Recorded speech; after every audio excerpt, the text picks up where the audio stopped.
शिव की कृपा से यदि तुम्हारे घर में बेटी आ जाए, बेटी चाहे बहू के रूप में हो, चाहे तुम्हारे घर में बेटी के रूप में हो, बेटी बेटी होती है। इसका आदर करोगे तो तुम्हारे घर में कभी वैभव की, संपदा की, सत्ता की कमी नहीं हो सकती। आदर करो।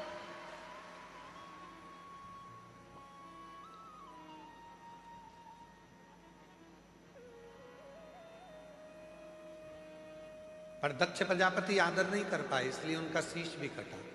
दक्ष प्रजापति आदर नहीं कर पाए, इसलिए उनका घर भी संपूर्ण नष्ट हो गया। आदर करते तो सुख था।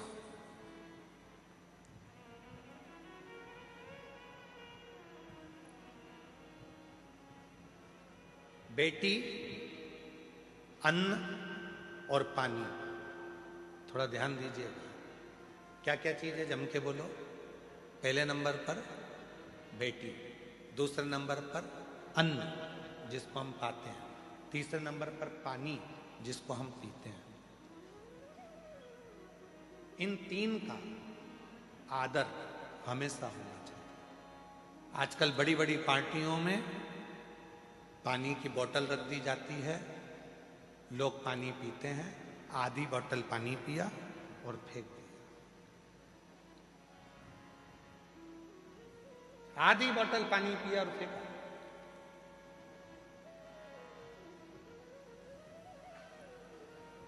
एक पानी की महत्वता महाभारत में भी वर्णन करी गई है। महाभारत के चरित्र को पढ़िएगा।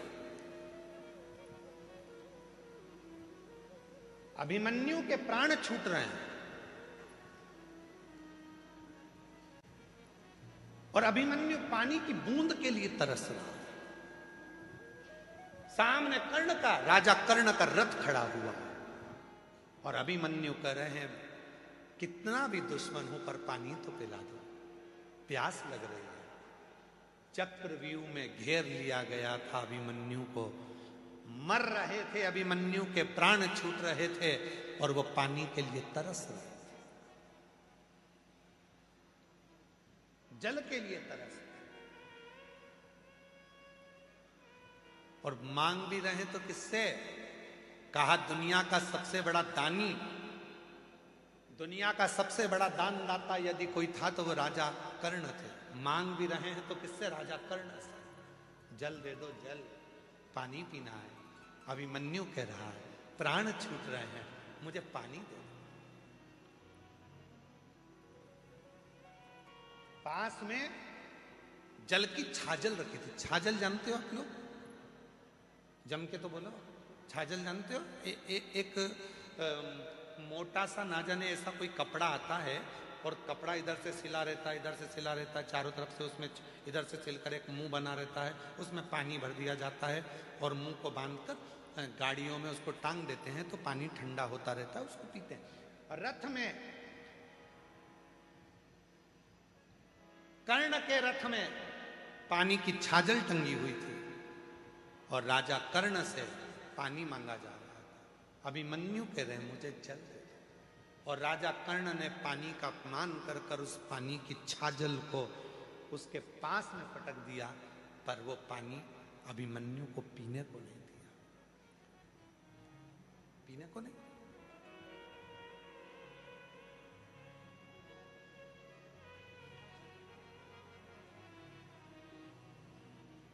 जल का अपमान किया।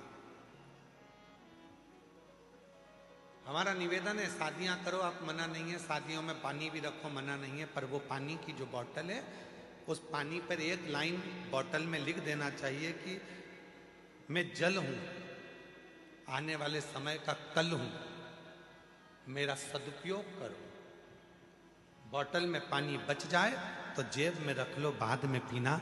इस जल का तुम सम्मान करोगे तो आने वाला कल तुम्हारा सम्मान करो। मैं जल हूं, आने वाला कल हूं, इसका आदर तुम करोगे तो तुम्हारा भी आदर होगा, वरना समय बड़ा गलत आएगा। एक एक बूंद जल के लिए मनुष्य तरस जाए,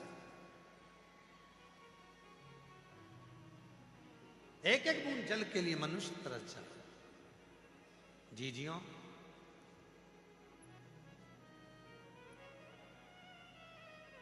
हर वर्ष रुद्राक्ष महोत्सव आता है। ये गर्मी का थोड़ा समय आ जाता है जिसमें पानी की जरूरत पड़ती है, और इतना पानी कुबेरेश्वर धाम पर नहीं होता। इतना पानी नहीं है कुबेरेश्वर धाम पर।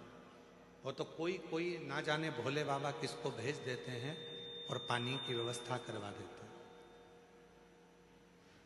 रुद्राक्ष महोत्सव चालू होने से पहले, पिछले रुद्राक्ष उत्सव के पहले भी एक बहन आई थी और एक बोर कराकर चली गई थी, उससे पानी चलता रहा। पूरा रुद्राक्ष उत्सव बाबा ने झेल लिया। इस वर्ष भी इंदौर से, शायद वो कथा में आई हो तो मुझे मालूम नहीं, इंदौर से एक बहन और एक मेरे जीजा आए थे। 2 दिन तक यहाँ रुके और उन्होंने देखा कि पानी की बहुत ज़रूरत है, तो उन्होंने कहा कि हमको बोर लगवाना है। हमने कहा सब दूर दिखवाया, पानी तो कहीं है नहीं। तो वो कहने लगी हमने अभी कंकर शंकर की पूजन करी है, हमारा कंकर हम जहाँ रख देंगे और वहीं पर हम बोर करवा देंगे। बाबा की मर्जी होगी तो दे देगा, नहीं मर्जी होगी तो नहीं।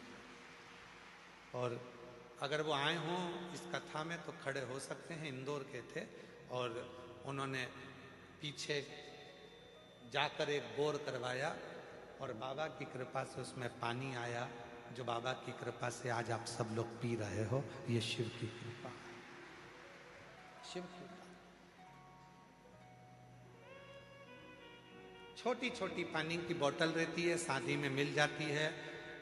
हमारा निवेदन है, शादी वालों को भी कहना चाहिए कि आप लिफाफा देते हो मना नहीं, आप देते हो मना नहीं, पर यदि भोजन कर रहे हो, पानी बच गया है, वो पानी की बोतल अपने साथ जेब में रख के ले जाओ तो गाड़ी में पी लेना।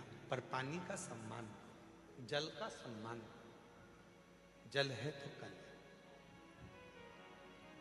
और आप लोगों से भी निवेदन है, 7 दिन तक अपने पिता के घर में रह रहे हो, कोई नल चालू है, कोई पानी ढुल रहा है, तो आप प्रयास कर कर उसको बंद करना, जल का सदुपयोग करना, जिससे आपको भी जल का सदुपयोग करना आएगा। तो आने वाले समय में जो भी शुभ भक्त यहाँ पहुंचेगा तो वो भी जल का सम्मान, जल का सम्मान। अभिमन्यु कह रहा है मुझे जल दे दो। राजा कर्ण ने पानी की छाजल को उठाकर जमीन पर फेंक दिया और वो जल पानी का गिर गया, पर अभिमन्यु को जल पीने को नहीं दिया, जल पीने को नहीं दिया। और पूरी महाभारत उठाकर देखिए, राजा कर्ण को मारने वाला कोई नहीं था, राजा कर्ण के प्राण लेने वाला कोई नहीं था। राजा कर्ण जैसे शूरवीर का भी अगर अंत हुआ है तो जल से हुआ है। जो जल राजा कर्ण ने अभिमन्यु को नहीं पिलाया, पानी जमीन पर गिर गया। युद्ध चल रहा था दूसरे दिन का और राजा कर्ण रथ लेकर भाग रहा था युद्ध करने के लिए, और उसका रथ का पहिया जहां छाजल गिरी थी, पानी गिरा था, वहां कीचड़ हो गया था, उसमें पहिया फंस गया और कर्ण का पहिया नहीं निकला। आखिरी में राजा कर्ण के प्राण छूट गए, मर गए। वही जल, घर की बेटी, जल और अन्न, अन्न भी उस परमात्मा की कृपा से मिला है, उसका अपमान ना किया जाए। भोजन की थाली में उतना लीजिए जितनी जरूरत है, घर में भी भोजन उतना लीजिए जितनी जरूरत है, जितना पा सकते हो। ज्यादा आ गया उसको निकाल कर एक कागज में रख लो। घर से जब गाड़ी पे निकलो, कोई भूखा मिले, तुम्हारी बची हुई 2 रोटी उस भूखे को देकर जाना, जो पेट भर कर खाएगा तो दुआ भी देगा तुमको, दुआ भी। बेटी का भी सम्मान करो, जल का भी सम्मान करो, अन्न का भी सम्मान करो, ये बहुत जरूरी है।